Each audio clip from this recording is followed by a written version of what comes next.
Good morning all of you.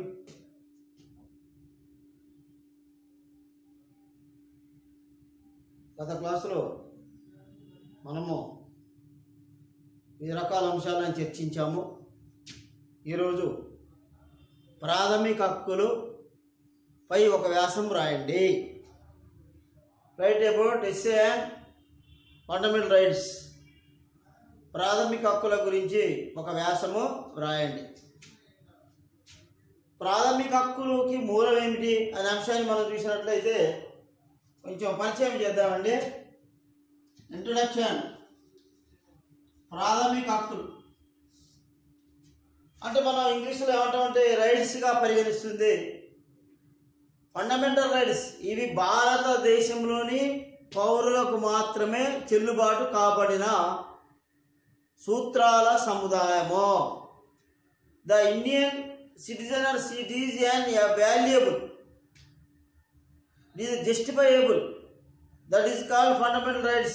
In India only citizens valuable. అంటే దేశ పౌరులకి ఇక్కడ విలువైనటువంటి యొక్క సూత్రాలని ప్రాథమిక హక్కులుగా మనం పేర్కొంటున్నాము. అయితే ఈ ప్రాథమిక హక్కులు భారతదేశంలో ఒకేసారి రాబడలే. ప్రపంచవ్యాప్తంగా అనేక సందర్భాలలో ఈ ఉద్యమాలు విప్లవాలు జరిగిన తర్వాత ప్రాథమిక హక్కులు చర్చించడం జరిగినది. వాళ్ళు ప్రజలు బానిసత్వం నుండి విముక్తి పొందినటువంటి ప్రజలు స్వేచ్ఛాజీవులైనారు. ఆ స్వేచ్ఛాజీవులు కాబడినటువంటి యొక్క సముదాయమే ప్రాథమిక హక్కులుగా మనం భారతదేశంలో పేర్కొంటున్నాం. అయితే ఈ ప్రాథమిక హక్కులకు మొట్టమొదట చట్టము ఒక ఒప్పందం జరిగినది. ఆ ఒప్పందమే మాగ్నా కార్టా ఒప్పందం అంటాము. The fundamental rights is the based in the world. Magna Carta క్రీస్తు శకము 1215 సంవత్సరంలో ఒక ఒప్పందం జరిగింది. ఆ ఒప్పందాన్ని మాగ్నా కార్టా ఒప్పందం. ఇదే ఈ act of మాగ్నా కార్టా it is the based of fundamental rights. ఇదే ప్రాథమిక హక్కులకి మూలమైపోయింది. ప్రాథమిక హక్కులకు ఇది మూలమైపోయింది ఈ మాగ్నా కార్టా ఒప్పందం. తర్వాత ఏమైనది, ప్రపంచంలోని హక్కుల కోసం అనేక ఉద్యమాలు జరిగినవి. అట్లా జరిగిన ఉద్యమాలలో మొట్టమొదటిది 1776 సంవత్సరంలో అమెరికా విప్లవము లేక స్వాతంత్రము హక్కుల విప్లవానికి నాంది పలికిందిగా మనం చెప్పవచ్చును. ఆ తర్వాత 1781 సంవత్సరంలో అమెరికన్ బిల్ ఆఫ్ రైట్స్ అనే ఒక యాక్ట్ తీసుకురావడం జరిగింది. ఇక్కడ అమెరికన్ బిల్ ఆఫ్ రైట్స్ అనే ఒక చట్టాన్ని తీసుకురావడం జరిగింది. ఈ హక్కుల చట్టానికి అది మూలమైపోయింది ఇక్కడ. ఆ తర్వాత 1789 సంవత్సరంలో ప్రపంచ చరిత్ర గతిని మార్చివేయబడిన అతిపెద్ద గొప్ప విప్లవము ఫ్రాన్స్ లేక ఫ్రెంచ్ రివల్యూషన్గా మనం పిలుస్తున్నాం ఇక్కడ. ఈ ఫ్రెంచ్ రివల్యూషన్ ద్వారా ప్రజలకి స్వేచ్ఛ, స్వాతంత్రము, సమానత్వం రావడం జరిగింది ఇక్కడ. తదుపరి అనంతరము అట్లా క్రమక్రమంగా ఈ చట్టాలు మార్పులు చేసుకుంటూ మరి ఆ యొక్క లక్షణాలు, హక్కుల యొక్క భావాలు మన భారతదేశ స్వాతంత్ర పోరాటానికి నాంది పలికినవి. స్వాతంత్ర పోరాటంలో నాంది పలికి 1931 సంవత్సరంలో Motilal Nehru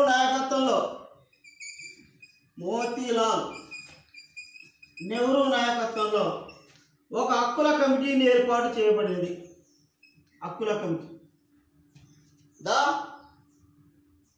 1931 the leader of the Motilal Nehru. అదే కాలంలోనే రాజ్యాంగ సభలో 1941 సంవత్సరంలో రాజ్యాంగ సభలో రాజ్యాంగ సభలో జేబీ కృపాలానిచే హక్కుల కమిటీకి సారథ్యం వహించబడినది. కృపాలాంటి తర్వాత అన్ని మార్పులు జరిగినాయి. 1945లో ఐక్యరాజ్య సమితి స్థాపించబడింది. 1948 డిసెంబర్ 10వ తేదీన అంతర్జాతీయ మానవ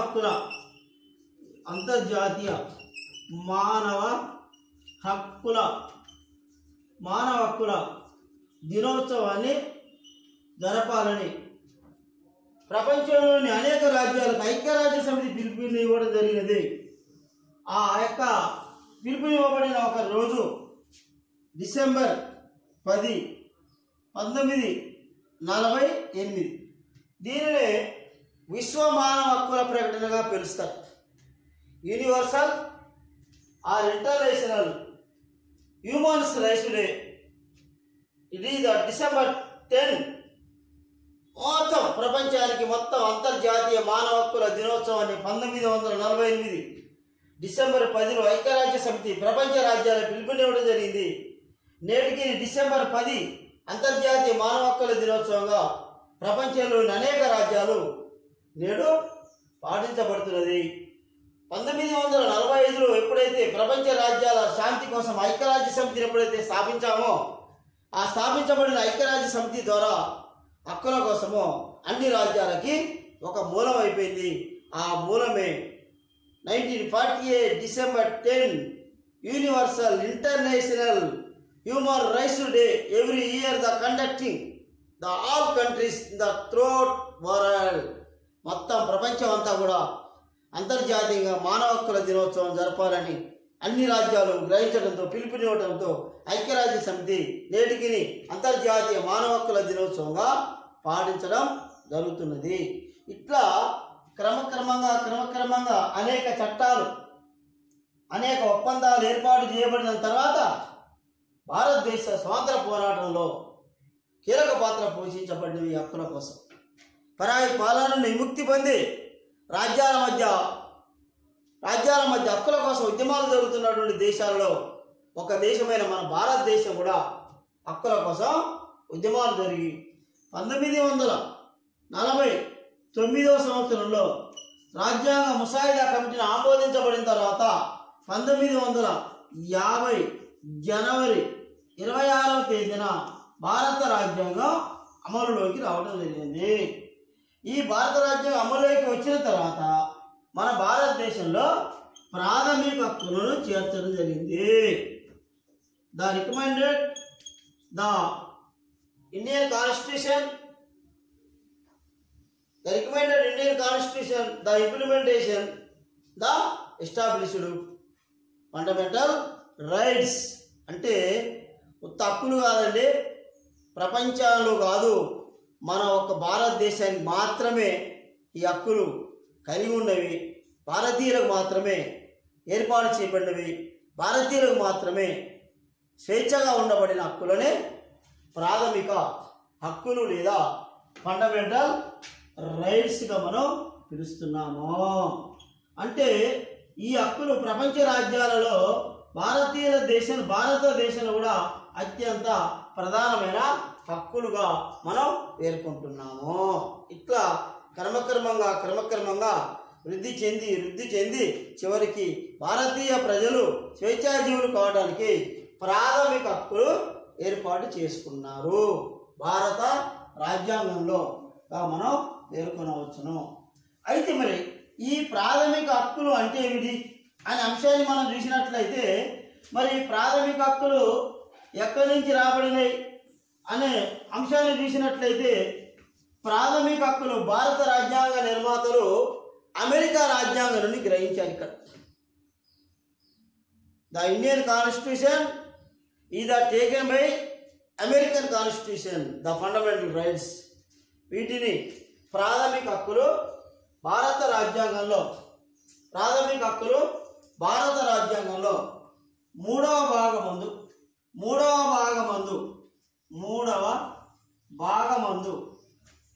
రాజ్యాంగంలో చేర్చారు, రాజ్యాంగంలో చేర్చారు. రాజ్యాంగ నిర్మాతలు అమెరికా రాజ్యాంగం నుండి గ్రహించారు. ద ఇండియన్ కాన్స్టిట్యూషన్ అమెరికా రాజ్యాంగం నుండి ప్రాథమిక హక్కులను గ్రహించారు.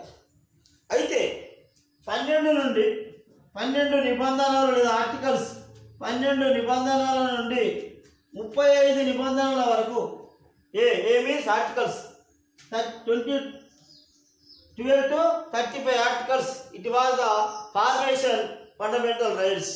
అమెరికా రాజ్యాంగం the taken the implementation Indian constitution. అంటే ప్రాథమిక హక్కులకి మూలము అమెరికా దేశము. అమెరికా దేశ రాజ్యాంగంలోనే నుండి భారత రాజ్యాంగ నిర్మాతలు 3వ భాగంలో తీసుకోవడం జరిగింది. ఆ 3వ భాగం నుండి 12 నుండి 35 నిబంధనలు లేదా అధికరణలు లేక ఆర్టికల్స్ని చేర్చారు. ప్రస్తుతము ప్రాథమిక హక్కులు కొనసాగుతున్నాయిగా మనం చెప్పవచ్చు. అయితే ప్రాథమిక హక్కులు అంటే ఏమిటి? What is mean by fundamental rights? భారతదేశంలోని పౌరులకు లేదా ప్రజలకి కేవలం వాటి నిర్వచనం అండి. What is mean by fundamental rights? దేశంలోని భారత నిర్వచనం రాస్తుందండి, రాసుకోండి అందరు. Very very important. ఈ ప్రశ్న లాక్ వచ్చిన 10 మార్కులు బోర్డు ఎగ్జామ్ వస్తుంది. 2 మార్కుల ప్రశ్న ప్రాథమిక హక్కులు అనగానేమి? What is mean by fundamental rights? భారతదేశంలోని పౌరులకు శాసనాల ద్వారా లేక రాజ్యాంగం ద్వారా చెల్లుబాటు కాబడిన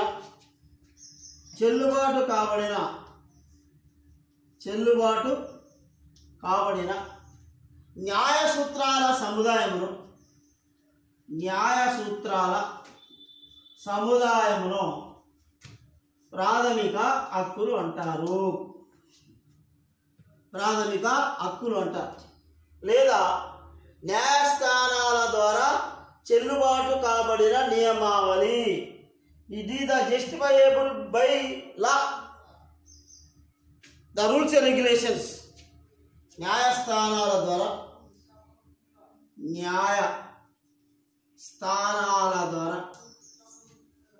చెల్లుబాటు కాబడిన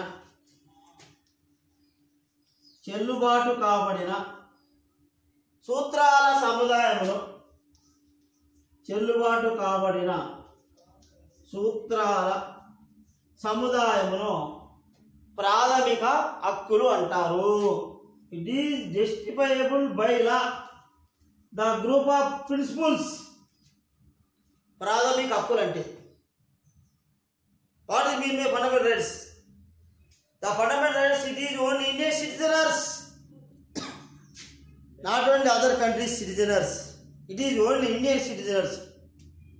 It is only Indian citizens. It is Indian citizens. It is justifiable by law or courts. It is on rules and regulations. It is on principles. It is on conditions. It is obedient. This is called fundamental rights. అంటే హక్కు అంటే ఏంటిదండి? హక్కు అంటే ఒక నియమము లేదా ఒక సూత్రాన్ని గౌరవించి ఇతరులకు ఇబ్బంది కాకుండా మనం పొందడము అని అర్థము. ఇంకా మనకి ఏదైనా ఇబ్బంది అయినా, అంటే మనకి ఇబ్బంది అంటే మన హక్కులను ఇతరులు కనుక హరించబడినట్లయితే, అంటే మన యొక్క హక్కులను హరించబడితే రాజ్యాంగ శాసనాల ద్వారా, అంటే కోర్టులు లేదా చట్టాల ద్వారా పొందుపరచబడిన లేదా న్యాయస్థానాల ద్వారా చెల్లుబాటు కాబడిన సూత్రాల సముదాయమును మనం ఏమనొచ్చు అంటే ప్రాథమిక హక్కులు అంటాము. The fundamental rights, it is only implementation Indian citizens. It is rules and regulations. It is principle. It is condition. It is by law. It is justifiable only Indian citizens. అంటే అంత గొప్పగా ఉన్నటువంటి నియమాల సముదాయమును మనం ప్రాథమిక హక్కులు అంటాము. అంటే ఒకే ఒక మాటలో చెప్పాలంటే షార్ట్ అండ్ స్వీట్లు మనం చెప్పాలంటే న్యాయస్థానాల ద్వారా చెల్లుబాటు కాబడిన నియమాలు అని అర్థం. ఇట్ ఈజ్ జస్టిఫైయబుల్ బై లా. న్యాయస్థానాల ద్వారా చెల్లుబాటు కాబడిన నియమాల సముదాయంలో ప్రాథమిక హక్కులు అంటాము. ఈ హక్కులని అంటే ఈ హక్కు అంటే ఏంటిదండి? The right is it is an principle. Right is an principle అంటే హక్కు అంటే ఒక సూత్రము, హక్కు అంటే ఒక నిబంధన, హక్కు అంటే ఒక చట్టము, హక్కు అంటే ఇతరుల వాటిని మనం గౌరవించే వాటిని హక్కులు అంటాము. ఇవన్నీ కనుక సక్రమంగా ఉన్నప్పుడే మన ద్వారా మనకు రాజ్యాంగం ద్వారా చేర్చబడిన ఆ హక్కులు అవి దుర్వినియోగం కాబడవు. అంటే ఇతరులకు కూడా ఇబ్బంది కలగకుండా ఉండాలి అని అర్థము. ఇతర హక్కులకు భంగకరం కలగకుండా ఉండేటటువంటి ఆ నియమాల సముదాయమే ప్రాథమిక హక్కులుగా మనం పొందవచ్చు. అయితే ఈ హక్కుల కోసము ఈ హక్కుల కోసం ఒకేసారి హక్కుల కోసం రాలేదండి. ప్రపంచంలోని అనేక రాజ్యాల ప్రజలు లేదా పౌరులు, ఉద్యమవేత్తలు, తత్వవేత్తలు వాళ్ళందరూ కూడా హక్కుల కోసం ఉద్యమాలు చేయడం జరిగినది. అమెరికా దేశంలో చూసుకోండి, జెఫర్సన్ అనే ఒక తత్వవేత్త ఆయన కామన్ సెన్స్ అనే ఒక గ్రంథం రచించబడింది. ఇక్కడ ఉదాహరణకి అమెరికా దేశంలో ఒక ప్రముఖ తత్వవేత్త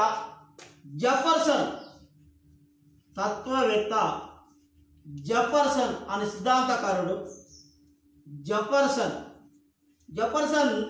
ఆయన ఒక పత్రం రాసిండు. ఆ పత్రం పేరు కామన్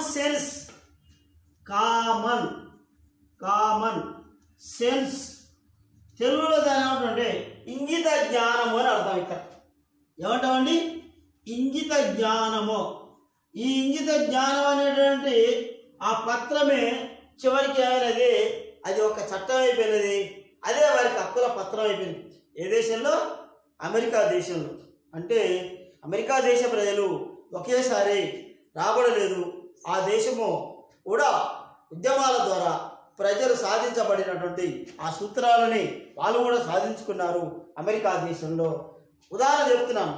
జెఫర్సన్ అను సిద్ధాంతకారుడు లేక తత్వవేత్త రాసిన అత్యంత ప్రజాదరణ పొందిన ఒక పత్రము కామన్ సెన్స్ ఇంగిత జ్ఞానం అనే పత్రము అమెరికా దేశంలో హక్కుల రచనకు నాంది పలికినది. It is the first world in American politician philosopher is a freedom fighter.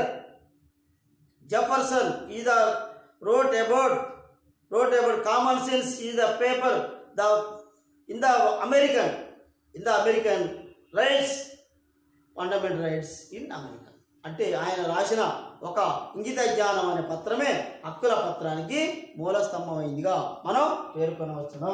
అంటే ఇదండి ప్రాథమిక హక్కులు అనగానేమి న్యాయస్థానాల ద్వారా చెల్లుబాటు కాబడిన నియమాల సముదాయమును ప్రాథమిక హక్కులుగా మనం పిలుస్తున్నాము. ఎక్కడి నుంచి గ్రహించారు?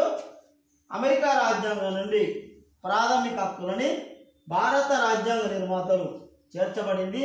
12వ నిబంధన నుండి 35వ నిబంధన వరకు ప్రాథమిక హక్కులను తీసుకున్నారుగా మనం పేర్కొనవచ్చును. The fundamental rights it has the taken by Indian constitutioners the implementation America constitution. అదే మరి దీనికి కొన్ని ఫీచర్స్ లేదా లక్షణాలు ఉన్నాయి. ప్రాథమిక హక్కులకు లక్షణాలు ఉన్నాయి. ఏంటియో ఆ లక్షణాలు చూద్దాం. ఇక్కడ ప్రాథమిక హక్కుల లక్షణాలు. The fundamental rights is features. ఏంటండి ఫీచర్స్ అంటే దీనికి కూడా కొన్ని లక్షణాలు, హక్కుల లక్షణాలు కూడా ఉన్నాయి. ప్రాథమిక హక్కులకు లక్షణాలు ఏ విధంగా అంటే ఇవి ప్రాథమిక హక్కుల లక్షణం. మొట్టమొదటి లక్షణం ఏంటంటే ఈ హక్కులు దేశంలోని the fundamental rights in the throughout country దేశంలోని పౌరులందరికీ ప్రాథమిక హక్కులు వర్తిస్తాయి. It is the implementation all citizens or people, only Indian citizens, పౌరులందరికీ ప్రాథమిక హక్కులు వర్తిస్తాయి. ఇక్కడ ఫస్ట్ కండిషన్ ఇక్కడ ప్రాథమిక హక్కులు ఈ యొక్క అందరికీ వర్తించడం జరిగిందిగా మనం చెప్పుకోవచ్చును. ప్రాథమిక హక్కులు వీటి అమలులో ఎలాంటి విచక్షణ చూపరాదు. ఎలాంటి విచక్షణ లేక తారతమ్యం చూపరాదు. ఇక్కడ దేర్ ఈజ్ నో డిస్క్రిమినేషన్. ఏంటి తారతమ్యం? కులమని, మతం, భాష, ప్రాంతము, లింగ, వర్గ విచక్షణ భేదం లేకుండా పౌరులందరికీ సమానంగా ఉండాలని పేర్కొనబడినటువంటి యొక్క హక్కులు సూత్రాలుగా మనం చెప్పుకోవచ్చును. ప్రాథమిక హక్కుల ద్వారానే పౌరులందరికీ స్వేచ్ఛ కానీ, తర్వాత సమానత్వము,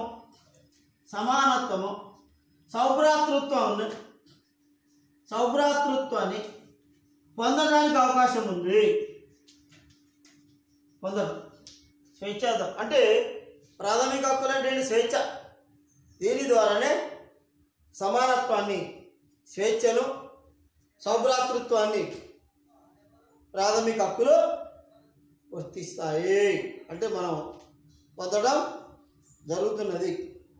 ఈ ప్రాథమిక హక్కులు ప్రజాస్వామ్యానికి పునాది వంటిది. ఇట్ ఈజ్ బేస్డ్ ప్రజాస్వామ్య వ్యవస్థకి the system of democracy, the system of parliamentary, ప్రజాస్వామ్య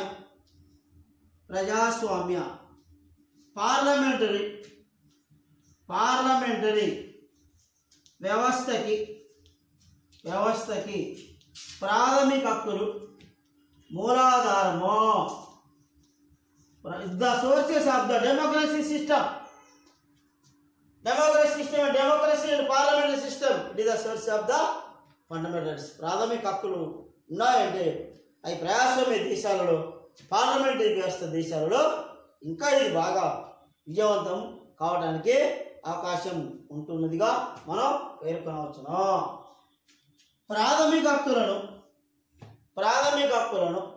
పౌరులందరూ సమానంగా గౌరవించాలి. ప్రజలందరూ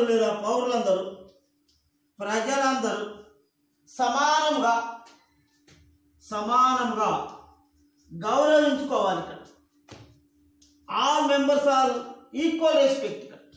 అందరూ సమానంగా గౌరవించుకోవాల్సినటువంటి అవసరము ప్రాథమిక హక్కులకు ఉంటుంది ఇక్కడ. అంతేకాదండి, ప్రాథమిక హక్కులు ఇతరుల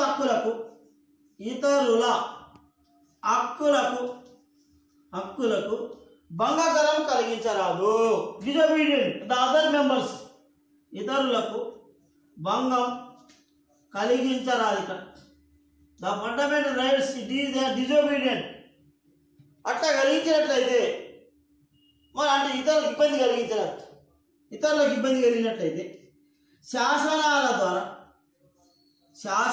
ద్వారా శిక్షింపబడతారు. ఇక్కడ ద పనిష్మెంట్ బై లా, శాసనాల ద్వారా శిక్షింపబడతారు ప్రాథమిక హక్కులకి ఇబ్బంది కలిగినట్లయితే. అంతేకాదండి, అత్యంత ప్రధానమైన అంశం ఏంటంటే ఇవి న్యాయస్థానాల ద్వారా చెల్లుబాటు కాబడిన నియమాలు. ప్రాథమిక హక్కులు న్యాయస్థానాల ద్వారా